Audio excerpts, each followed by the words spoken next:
let's pre-confirm an event. So I have the Taylor Swift wedding here on Date-on-Hold, and they're ready to proceed and book their event. Since this is a wedding, I'm going to go to the ceremony section and make sure that I have the bride and groom or partner's information in.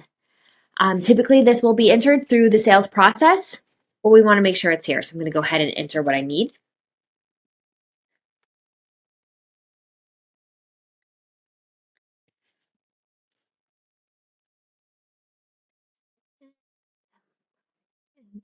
So we need first name, last name, and email.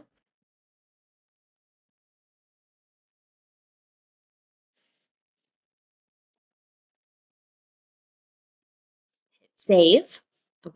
What's a groom first? No problem. Email.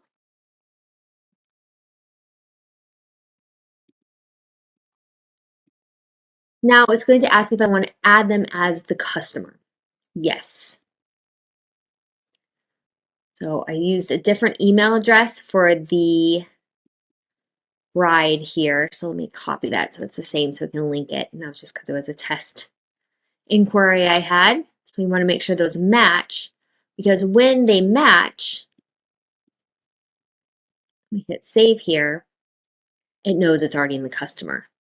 So now we know they're both in the customer. At this point, if we know the ceremony date and time, we can pull it through, especially if you are utilizing ceremony date and time on your wedding contract. It needs to be populated here so it can be pulled through to the contract.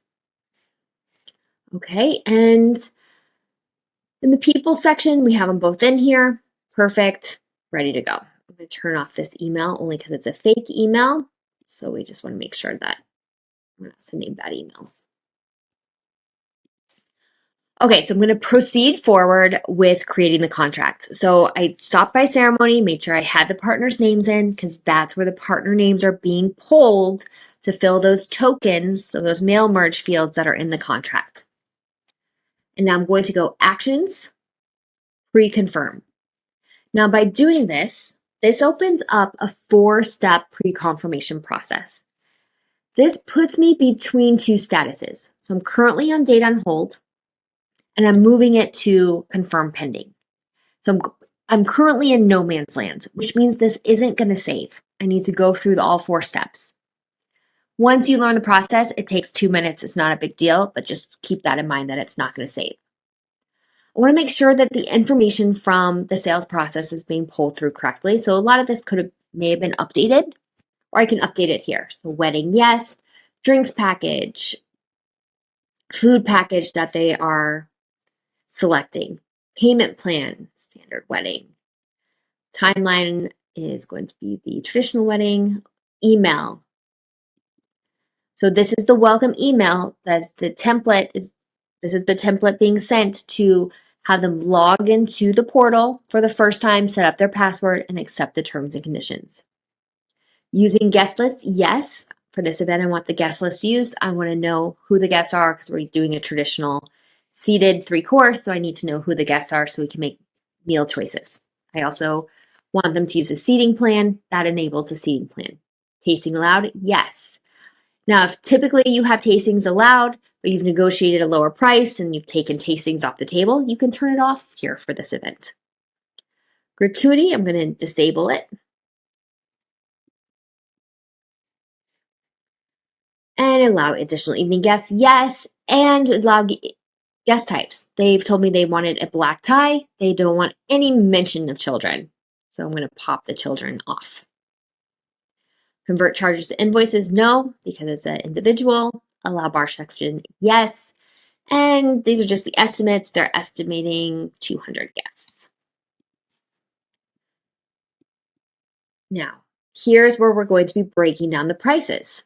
So included.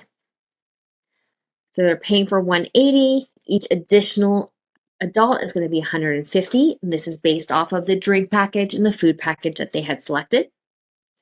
And suppliers, their food will be charged for via my food menu, and no additional guests for evening included, nor do we charge the guests. Any evening guests will be charged for via the menu. Now we're going to break down the package. We're building here their base price. So this total amount down here is going to be what their payment plan is based on, including their booking fee, but not including a security waiver. So what are they purchasing? So based off of 180 people and the food and menus, we're doing venue hire. So we put $5,000 for the venue hire. Food, it's going to be at $4,000. Alcohol with that package is $3,000. And soft drinks, $500. I charge a ceremony fee separately. You may include your ceremony fee in your venue hire or in your venue services. And there's no accommodations included. So they're having their event on Saturday of June for 180 standard drinks and food for $13,400. Of course, in the planning process, they can upgrade the chicken to the steak, prosecco to champagne, etc. Right now, they're locking in. It's kind of like their minimum, right? This is where the minimum they're locking in on. Now, if you don't know the food and drinks at this point, and they're just locking in on venue hire, then you can leave all this blank zeros up here and only have your venue hire amount, or if you're dry hire. You can always add the food menu later and the charges associated with the food menu later. So we're just getting what they're committing to at this point to lock in that date and get under contract. Next, now we're going to choose our template. So definitely check out the video on the terms and conditions templates, because this is where you're going to be breaking down all of your fine print, breaking it down what the package is, what's included in the package, all that good stuff. Requires specific customer signatures. I'm going to say yes, because I want both of them to sign in and accept it. I want them both accepting the contract, not accepting it on behalf of another. As a venue, we feel more comfortable with both of them accepting it individually. If I need to make any changes, I can do so here. So if we've added in a complimentary bottle of champagne upon arrival or anything special, we can add that in. It's created the payment plan automatically based off my total, and it's included the security deposit because we do have a damage waiver of £1,000. So that's right here. In addition to their package of $13,400. Reviewing, that's my last chance to review, making sure I have everything right before they get access to the portal. It all looks good, terms and conditions. And once I'm ready, I can hit submit. When I submit this, the emails will be sent to them immediately for them to log into the portal and accept that contract. So I'm going to hit submit.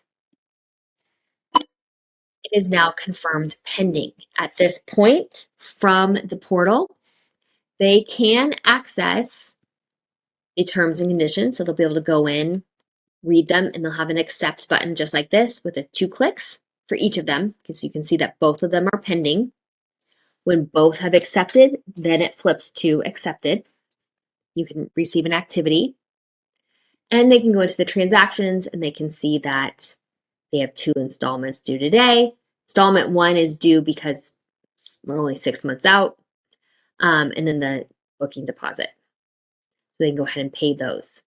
Once you have what you need to confirm the event, so typically a signed contract and the deposit paid, you can flip it over to confirmed. So go to General, Actions, Confirm.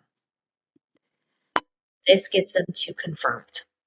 So now you have the green light to proceed. You're telling the team all's good to move forward. When it's confirmed, it will open up the rest of the event planning sections for the couple on the portal. So the business side's been taken care of. They can now start the fun part of planning. The package, as you built it, is available under the package section. As a reminder of exactly how it played out. And then on their guests, they can see that they have included. Right now, it looks like they estimated 200. So they're estimated at having the cost of additional 20 guests. So there's an estimate cost here of $3,000 if they end up with the 200 guests. so they get a look at where they're at on their additional charges or potential additional charges. And that's how you move a date on hold to pre-confirmed and confirmed.